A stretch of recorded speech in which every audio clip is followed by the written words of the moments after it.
Hey everybody, welcome to Kimmel's Irish Pub. Time for another movie review. Tonight's movie, Guns Akimbo, I think it's what you say. Daniel Radcliffe in another non-Harry Potter movie that I'm going to review. The other one was Escape from Pretoria, or whatever that was. If you haven't seen that, check out my review on that. But back to this movie. This is a movie about him, where he learns he learns some gladiator skills, is what it says. And he has to use them in order to save his girlfriend who's been kidnapped. That's all I know. 6.4 on IMDb. Over 11,000 people have viewed it. That's okay, you know. Like I said, Daniel Radcliffe's in it. Samara Weaving is in it. And that's all I recognize at this point. So I'll get into it here a little bit, find out what it's really about. Give you a better idea of the synopsis, and then ultimately let you know what I think. So stick around. Guns Akimbo. I'll be back.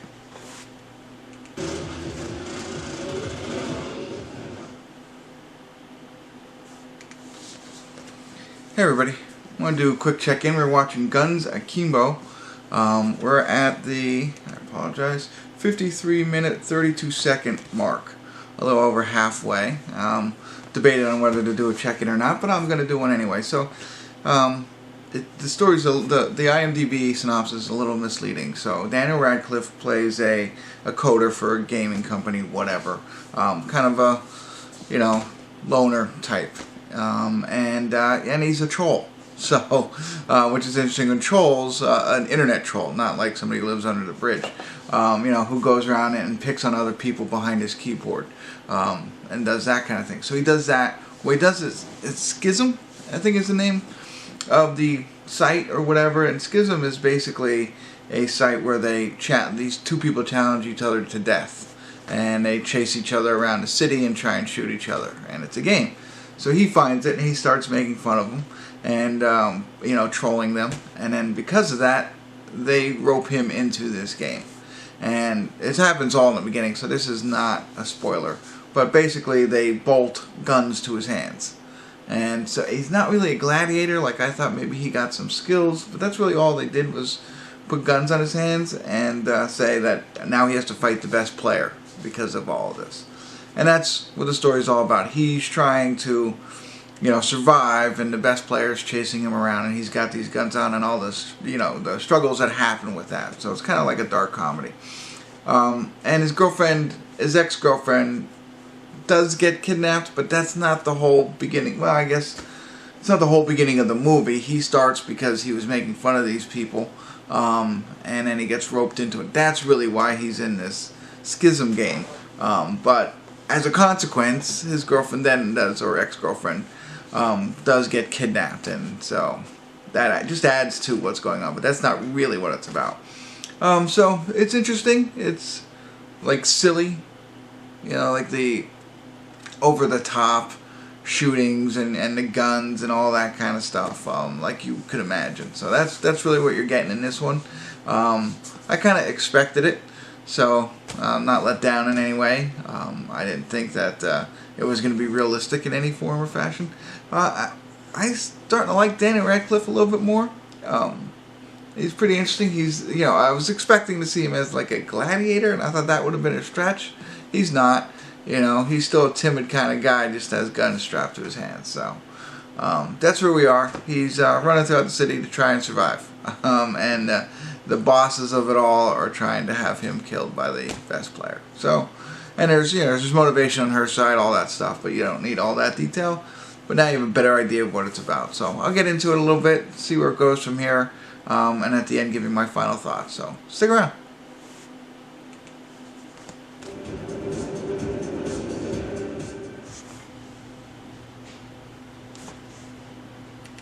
Hey everybody, we're at the credits of Guns Akimbo. I have to say, I enjoyed it a lot more in the latter half of the film. I think once I realized the type of film it was, I went into it with, no expectations at all. And then when you come out and you start to realize it's like the Death Proof, what was the other ones? Death Proof, Sin City, they're all Planet Terror. You know what I mean? Like the ridiculous gun battles and those types of things. That's what that really reminded me of. So I would say it's those three combined and The Truman Show. If you've seen The Truman Show, and think there's another movie like similar like that, but you know, the Truman Show where everybody's watching Jim Carrey. That kind of reminds me of it here. So again, once I realized the type of movie it was, I enjoyed it a lot more. There are some funny moments, I think, in the second half of the film, and there might have been some more in the beginning half, but I don't remember laughing at those. There are a couple laugh out loud moments in the latter part of the film, so that made me enjoy it a little bit more. And you just go into it thinking like it's just ridiculous, you know, and have fun with it, you know. And when that happens, you enjoy the film a lot better. Again, I like Daniel Radcliffe. I like him in this role. They don't make him something that he's not. He's not ever a gladiator in a sense. Well, I mean, I guess gladiators are always fighting, but he's not like superhuman and tough and stuff like that. He's just got guns on the ends of his guns, you know. So it's so that was it. And then you know, it's even the ending. Like you think it might go one way. Not that, you know, the small pieces of the ending.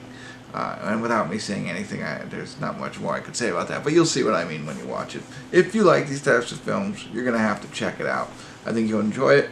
If you want to see how Daniel Radcliffe is stretching his acting capabilities, this is another one to think out. And the other thing I kind of liked in this movie, it caught me a couple times, was the soundtrack. I thought they did a pretty good job with the soundtrack. At least I felt they did. So, definitely worth watching. Again, if you like the Planet Terrors, the Sin Cities and stuff like that. But dark comedy with some laughs in it, and then kind of like the Truman Show. And I think the other one was called Dare, was something like that. But whatever, I don't need to look that up. You check it out. If you do, love to hear your thoughts. Drop me some comments. Tell me what you think. And I'm going to continue to look for him in different movies, because I think I've liked him in the last two that I've seen, and I've never seen Harry Potter. So, alright, that's it. If you haven't already, subscribe to my channel, and more importantly, tell all your friends, and continue to tune in. Kimmel's Irish Pub.